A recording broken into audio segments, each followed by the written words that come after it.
नमस्कार, भटकंती चॅनल मध्ये आपले स्वागत आहे। श्री स्वामी समर्थ। श्री स्वामी समर्थ।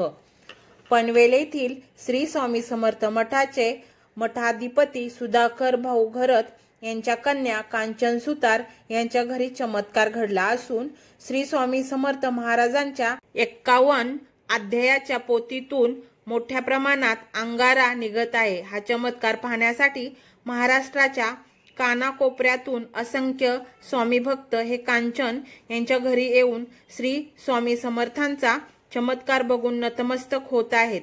श्री स्वामी समर्थ अक्कलकोट महाराजांचा अवतार हा श्री दत्त परंपरेत चौथा मानला जातो। दत्त संप्रदायात ही परंपरा पुढील प्रमाणे आहे। वेद आणि पुराण काळात श्री दत्त ही विभूती होऊन गेली।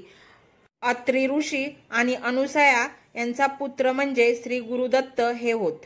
ऐतिहासिक दृष्टीने पाहता दत्त परंपरेतील पहिले सत्पुरुष म्हणजे श्रीपाद श्रीवल्लभ होत। पूर्वेकडील प्रांतात पिठापूर येथे 14व्या शतकात त्यांचा जन्म झाला। त्यांनी आपला अवतार संपविताना पुन्हा भेटेन असे अभिवचन भक्तांना दिले आणि त्याप्रमाणे तेच पुढे नरसिंह सरस्वती या नावाने कारंजानगर येथे जन्मास आले। त्यांच्या अवतार कार्याचा कालावधी इसवी सन 1378 ते 1458 हा आहे। त्यांनी गाणगापूर येथे श्रीपाद श्रीवल्लभांच्या पादुकांची स्थापना केली। इसवी सन 1457 च्या सुमारास ते श्रीशैल यात्रेच्या वेळी कर्दळीवनातून गुप्त झाले आणि त्यानंतर सुमारे 300 वर्षांनी कर्दळीवनातूनच ते पुन्हा प्रकट झाले।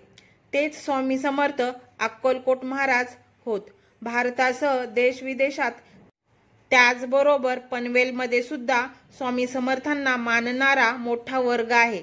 श्री स्वामी समर्थ मठाधिपती घरत यांची कन्या कांचन ही लहान असल्यापासून श्री स्वामी समर्थांची परमभक्त आहे।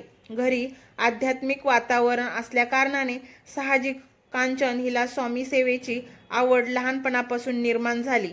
नवरात्रीमध्ये गेली अनेक वर्षे रात्रभर मठात स्वामी समर्थांना रोज 9 दिवस वेगवेगळ्या रूपात सजवत असते। त्याचबरोबर इतरही स्वामींची सेवा करत असते।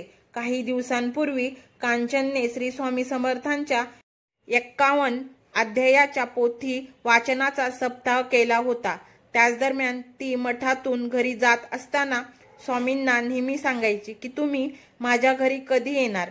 असेच एकदा मठातून घरी जाताना तिने स्वामींच्या फोटोकडे बघून विचारले की तुम्ही माझ्या घरी कधी येणार।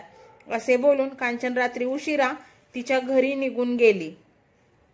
त्याच रात्री पहाटे 3 वाजण्याच्या सुमारास तिला कोणीतरी दरवाजा वाजवण्याचा आवाज आला। त्यानंतर स्वामींनी तिला आवाज दिला की उठ, मी आलोय, दरवाजा उघड। यानंतर कांचन दचकून उठून देवघर असलेल्या खोलीत आली। त्यानंतर समोरचं दृश्य बघून तिच्या डोळ्यात आनंदाश्रू आले, कारण त्या खोलीमध्ये दरवाजापासून देव्हाऱ्यापर्यंत अष्टांगगंध पसरलं होतं आणि त्यावर श्री स्वामी समर्थ यांची पावले उमटली होती। तसेच मुख्य दरवाजावर समर्थांच्या हाताचे निशाण उमटले होते। हे सर्व दृश्य पाहिल्यावर तिचे लक्ष देव्हाऱ्यातील स्वामींच्या मूर्तीकडे आणि 51 अध्यायाच्या पोथीकडे गेले। मूर्तीच्या पायामधून आणि पोथीमधून अंगारा बाहेर येत असल्याचे पाहिल्यावर तिला आनंदाश्रू अनावर झाले। ही सत्य घटना आहे। तर ही घटना पनवेल येथे झालेली आहे। तर तुम्हाला याबद्दल काय वाटते हे कमेंटमध्ये नक्की सांगा आणि माझ्या व्हिडिओला लाईक, शेअर, सबस्क्राईब करा। धन्यवाद। श्री स्वामी समर्थ।